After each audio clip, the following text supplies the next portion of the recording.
Give thanks to Allah for the moon and the stars. Praise Him all day for what is and what was. Take hold of your iman, don't give in to shaitan. Oh, you who believe, please give thanks to Allah. Allahu Ghafoor, Allahu Rahim, Allahu Yuhibbul Muhsinin. هو خالقنا ورازقنا وهو على كل شيء قدير. Allah is Ghafoor, Allah is Rahim, Allah is the one who loves the Muhsinin. He is our creator, He is our sustainer, and He is the one who has power over all. Give thanks to Allah for the moon and the stars. Before I became a Muslim, I think I was just for all intents and purposes, I was just a normal teenager, I suppose. I went out with friends and just did normal teenage stuff. I think I liked Britpop. I went to concerts, went to the big day out. You know, I went to high school. I was really just a very normal person, and it wasn't until I got to university that I decided that I wanted to be Muslim.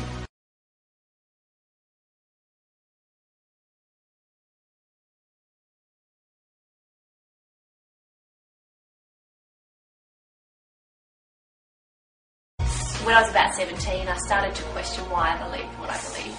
Did I believe what I did just because I'd been raised to believe it, or because I thought it was true? So I decided that I wanted to look into other religions. I actually had as my New Year's resolution that I wanted to look into Judaism and that sort of thing. I had no interest at all in becoming Muslim.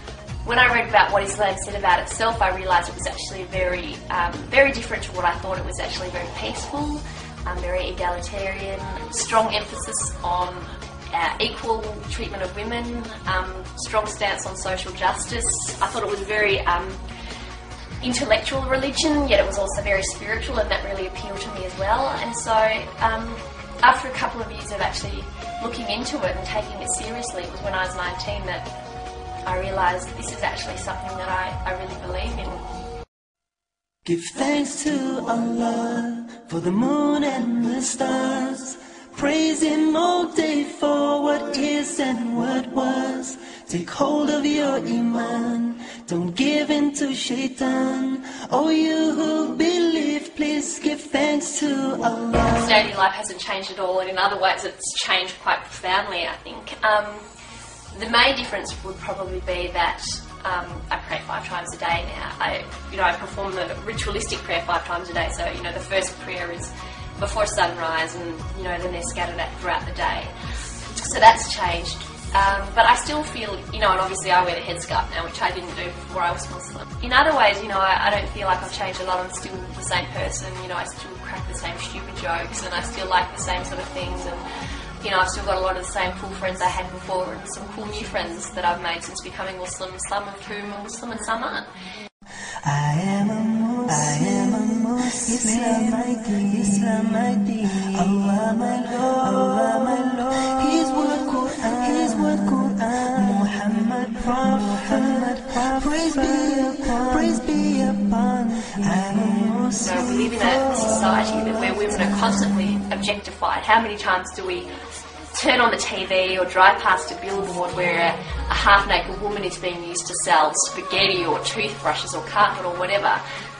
By wearing the hijab, these women are saying, I don't want to be a part of that, and I want to be taken more for my mind than the size of my chest or how long my legs are or what kind of hair I have or anything like that.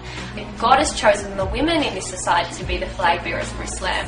My husband has a beard, but people can't necessarily tell that he's Muslim, He just really sort of fits in with everybody else. But for me, as soon as someone sees me, they know that I'm Muslim, and so I'm like the flag bearer or the ambassador for Islam, and I find it really interesting that God chose women for that role and not for men. Allahu Ghafoor, Allahu Rahim, Allahu Yuhibbul Muhsinin.